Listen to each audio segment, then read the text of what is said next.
আসসালামু আলাইকুম এভরিওয়ান। আজকে আপনাদের সামনে নিয়ে এসেছি খুব অসাধারণ একটা ফিশ ফ্রাই রেসিপি। এই জন্য প্রথমে আমি একটা টমেটো, দুটো পেঁয়াজ আর 4টা কাঁচামরিচ ব্লেন্ড করে পেস্ট করে নিলাম। পেস্ট হয়ে গেলে এরপর আমি মাছটাকে ম্যারিনেট করব। এই জন্য প্রথমে আমি একটা বড়ো সাইজের তেলাপিয়া মাছ নিয়েছি।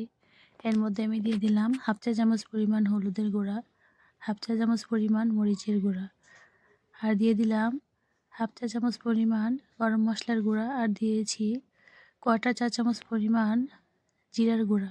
এরপর দিয়ে দিলাম স্বাদ মতো লবণ।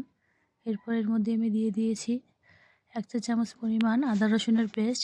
এরপর আমি দিলাম ব্লেন্ড করে রাখা পেস্ট থেকে 2 চা চামচ পরিমাণ দিয়ে মাছটাকে আমি ভালোভাবে মাখিয়ে নেব। এরপর চুলায় একটা প্যান বসিয়ে মাছটাকে আমি ভেজে নিব। আমি 2 টেবিল চামচ পরিমাণ সরিষার তেল দিয়েছি। তেলটা গরম হয়ে আসলে এর মধ্যে আমি দিয়ে দিব ম্যারিনেট করা মাছটাকে আমি উল্টে পাল্টে ভালোভাবে ভেজে নিব। ভালোভাবে ভেজে নেওয়া হলে মাছটাকে আমি উঠিয়ে নিব। মাছ তো আপনারা সবাই বাসায় রান্না করে খান, তবে এভাবে একবার খেয়ে দেখবেন, এর টেস্ট কিন্তু মুখে লেগে থাকবে। খুবই অসাধারণ এই মাছের টেস্টটা। মাছটাকে আমি উঠিয়ে নিলাম। এখন ওই প্যানেই আমি আবার দিয়ে দিব 3 টেবিল চামচ পরিমাণ সরিষার তেল। তেলটা গরম হয়ে আসলে এর মধ্যে আমি দিয়ে দিব যে পেস্টটা করে রেখেছিলাম পেঁয়াজ, টমেটো, কাঁচামরিচের, ওই পেস্টটা। তারপর এর মধ্যে আমি দিয়ে দিব হাফ চা চামচ পরিমাণ হলুদের গুঁড়া, আর দিয়ে দিব হাফ চা চামচ পরিমাণ মরিচের গুঁড়া, আর দিব স্বাদ মতো লবণ। দিয়ে আমি মশলাটাকে ভালোভাবে কষিয়ে নিব।